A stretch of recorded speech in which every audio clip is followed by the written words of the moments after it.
Grid F1 2025 sudah resmi lengkap dan hanya perlu nunggu beberapa bulan aja untuk akhirnya car launch, pre-season testing, dan menunggu 5 lampu merah untuk padam kembali di Australia nanti.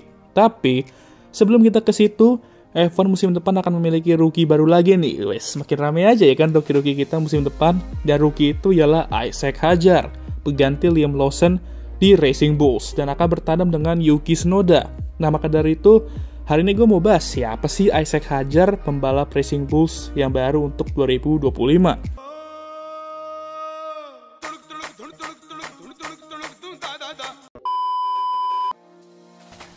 Jadi Isaac Hadjar merupakan pembalap kelahiran Prancis dari orang tua asal Algeria, dan maka dari itu dia bisa dibilang setengah Prancis dan setengah Algeria.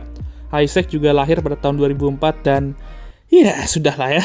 Daripada gue bahas perbandingan usia mereka sama gue yang selalu bikin kalian gak percaya, lebih mending gue bahas kalau Isaac Hadjar tuh akan jadi pembalap ke-7 yang saat Fernando Alonso jalanin debutnya di F1 itu belum lahir dianya. Edan, eta teh. Edun. Tentunya Isaac Hadjar memulai karirnya dari karting seperti kayak pembalap lain pada umumnya, namun di ajang karting dia hanya finish 2 kali di P2 ya, di kejuaraan Prancis, dan naik ke single seater secara full time pada tahun 2019. Pencapaian terbaiknya ialah P3 di French F4 Championship, dan ini musim keduanya, lalu dia finish di posisi kelima di FRECA di musim rookie-nya ya. Dan di tahun ini juga dia diambil Red Bull sebagai salah satu pembalap akademinya. Dan ini sedikit lucu karena Isaac Hadjar tuh memang mengatakan bahwa dia tuh adalah fans Lewis Hamilton, dan bisa dibilang dia juga salah satu cultnya ya. Dan dia diambil oleh tim yang saat itu sedang bersaing sama Lewis, jadi koplak juga. Tapi anyway, di 2022 dia langsung naik ke Formula 3 bersama High-Tech, dan jujur aja di musim itu dia langsung up to speed dan menunjukkan talentanya, di mana dia langsung menang di balapan pertamanya di sprint race. Lalu dia meraih pole di Red Bull Ring dan kemenangan pertama feature race-nya setelah itu. Ini menunjukkan bahwa dia itu merupakan title contender di musim itu, dan Grid F3 di 2022 itu benar-benar stack banget dengan talenta ya. Lalu setelah itu dia malah mengalami banyak sekali momen bad luck dan kesalahan, dan yang fatal tuh seperti yang di ronde terakhir ini. Dan ya reaksi dia bisa dibilang ya seperti itu ya, sangat Yuki Tsunoda sekali. No! I destroyed the cow! No! Alhasil dia gagal untuk meraih gelar F3 itu di Royal Rumble di last round itu ya, di mana itu ada 6-7 pembalap secara matematis masih bisa juara. Padahal di ronde ini dia datang sebagai championship leader. Cuman kalau udah apes ya gitu ya kan, dan harus puas dengan finish di posisi keempat di standings, jadi turun 3 posisi bahkan. Performa seperti ini tentunya layak lah untuk langsung naik ke F2 di 2023 bersama High-Tech juga, dan masih di backing Red Bull, dan memiliki Jack Crawford sebagai rekan timnya dan juga sesama Red Bull Junior. Namun musim ini dia benar-benar struggling banget, padahal dia menjadi salah satu pembalap yang sebenarnya di-expect bakal tampil bagus di F3 musim itu. Sebenarnya dia memenangkan balapan pertamanya di sprint race Zandvoort. Cuma karena kondisi cuaca yang sangat buruk, membuat mereka tuh tidak balapan sepanjang lebih dari 2 lap. Jadi tidak ada poin yang diberikan ke pembalap saat itu. Tapi ya secara keseluruhan emang bukan musim yang diharapkan, dan dia hanya finish di posisi ke-14 di klasemen dan 3 poin di belakang Jack Crawford. Performa seperti ini biasanya sih langsung sayonara dari Red Bull, apalagi mereka setelah 2023 tuh bersih-bersih gudang di akademi mereka ya. Tapi mereka masih percaya kalau Isaac tuh bakal improve di musim kedua, dan cukup mengejutkan juga kalau dialah yang bertahan di sini. Di 2024 dia stay di F2, kali ini dengan Campos, dan akan memiliki rekan tim Red Bull Junior lagi, yaitu Pepe Marti. Nah, sudah musim kedua, tentu dia mengincar gelar juara, dan di musim ini dia memiliki pace itu, cuman luck-nya aja nggak ada. Beberapa kali dia bisa aja meraih hasil bagus seperti kemenangan, tapi ada aja kejadian-kejadian gak jelasnya kayak kena penalti, dia nabrak, Camposnya berulah dan merugikan dia, Mecachrome seperti biasa kayak Mecachrome, dan yang paling nyesek ialah di Monaco, di mana dia tuh seharusnya bisa menang, tapi late safety car membuat Zach O'Sullivan bisa pit dan mengganti bannya, dan akhirnya memenangkan balapan.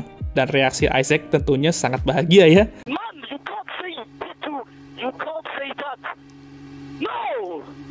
Man, can you believe what just happened? Dapat dia mengerti, cuman yang lihat dia jadi kayak cry baby, dan dia udah bener kayak Yuki Tsunoda Regen ini ya kan. Apalagi mereka berdua akan segera menjadi rekan tim BTW. Tapi musim ini juga dia menunjukkan skill dan speed yang bagus. Dia mampu konsisten meraih poin-poin besar di awal musim dan memimpin standings dengan jarak yang cukup jauh dari rival-rivalnya menuju summer break. Itu pun udah termasuk bad luck yang dialami juga. Bayangin kalau misalnya gak ada bad luck gitu ya kan. Dan ngomong soal bad luck, setelah itu terjadi lagi tuh bad luck, kesalahan, dan lain-lain membuat dia kehilangan banyak poin di paruh musim kedua.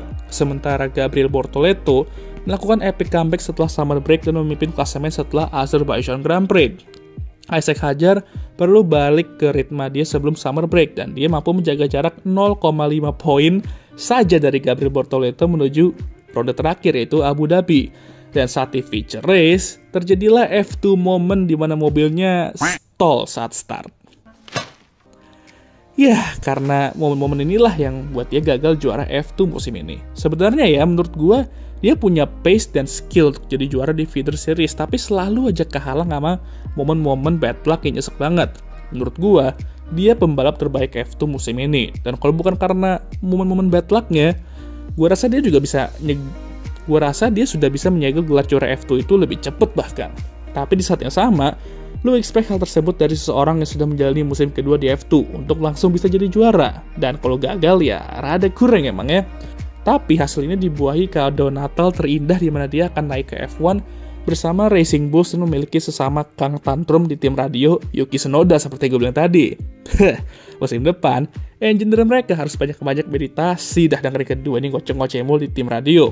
Dan pastinya FIA sudah siap memberikan kado tercinta untuk keduanya seandainya nge-swear saat press conference. Ya, community service lah pastinya ya. Jangan so iya deh. Ya. Ini keputusan yang tepat lah ya. Pembalap junior terbaik Red Bull di 2024 dan langsung dipromot ke Racing Bulls itu. Kembali mengerestore visi misi Racing Bulls atau AlphaTauri atau Toro Rosso atau apalah namanya, di mana memberikan pembalap muda tuh peluang. Jadi selamat untuk Isaac Hadjar dan semoga sukses untuk musim depan. Tapi BTW ya, kita musim depan tuh bakal melihat nomor 5, 6, 7 lagi di F1. Sederhana tapi ya ada beberapa fans yang gak suka.